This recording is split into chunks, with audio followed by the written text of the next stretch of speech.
Hello, and welcome back to another installment of Painting Diaries, in which I'm trying to improve my painting in the year of 2023. So here's a bit of an update.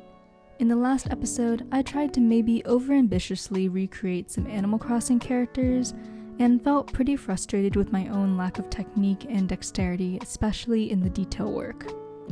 But the more I thought about it, I realized that translating 3D characters into 2D is challenge enough, so maybe I should keep practicing using painted 2D references. So I went back to practicing replicating Studio Ghibli landscapes, first with this scene from when Marnie was there, and I just have to say these are so much fun to do, they are very forgiving, and each one provides a little bit of a different challenge. To me, this one gives a softer, dreamy, almost Monet-like vibe, while this next one that I did, which is a scene from My Neighbor Totoro, is much more bold with its colors and lighting. While doing this last one, I was honestly really proud of how it came out and how I was able to more consciously pull from things I had learned in the past, like getting the right consistency of the paint and layering shadows and highlights in a more efficient way.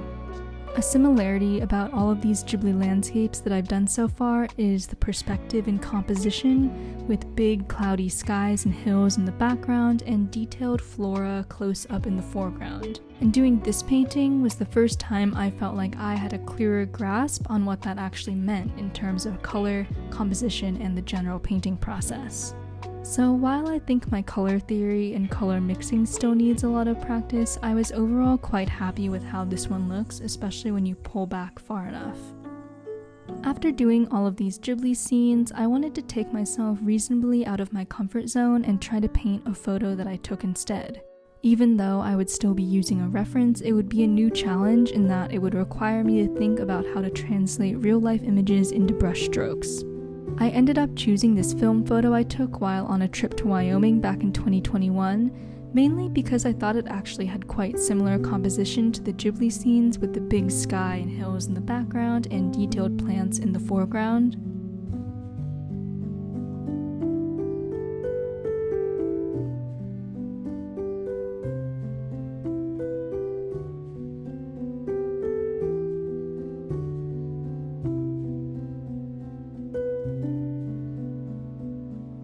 One thing I noticed right away is that, of course, because my reference was a film photo, the colors were a lot more washed out and muted, so trying to copy the exact colors wouldn't be as interesting.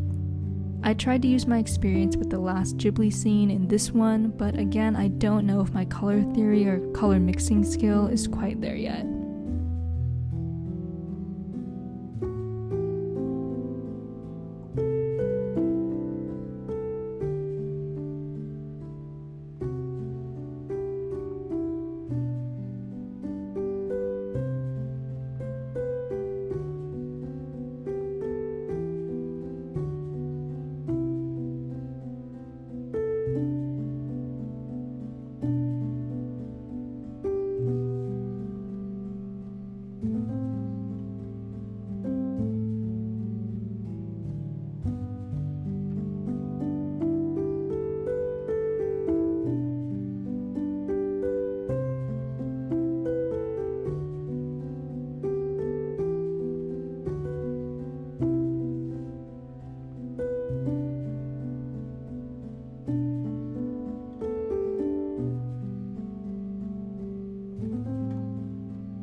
As I worked through the piece, I decided to leave out the people walking and add some interesting plants instead. One, because that would make it more similar to the landscapes I'd already done, and two, because I do not trust myself to paint tiny detailed people yet.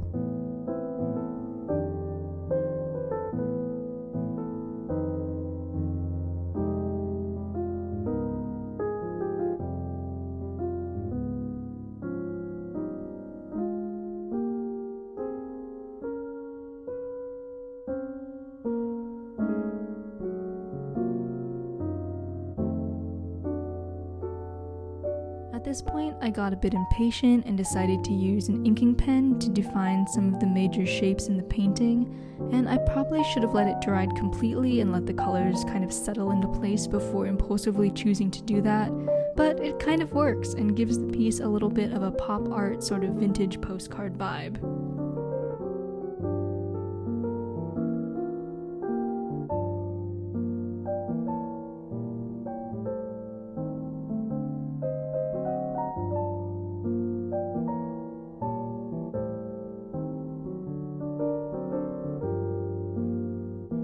After letting it dry, I came back to it the next day. For finishing touches, I added some wildflowers to give it a little bit more color and also retouched some of the blues and greens in the mountains.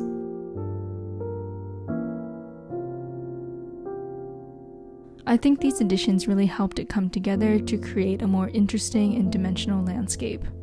And honestly, this was satisfying because it meant that I was making actual artistic choices on my own, free from the reference that actually looked good.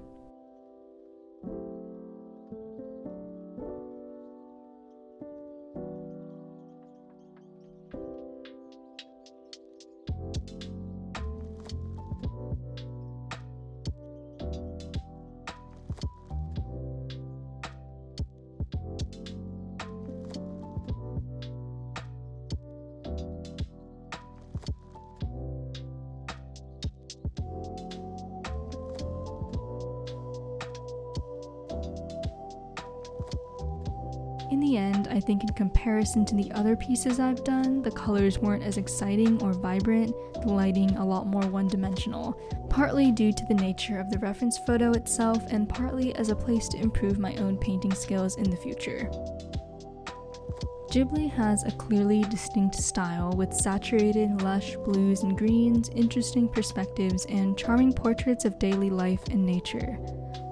But for me, I think it will definitely take a lot more experimenting and learning on my end to figure out what suits my style the best and what I feel most compelled to paint.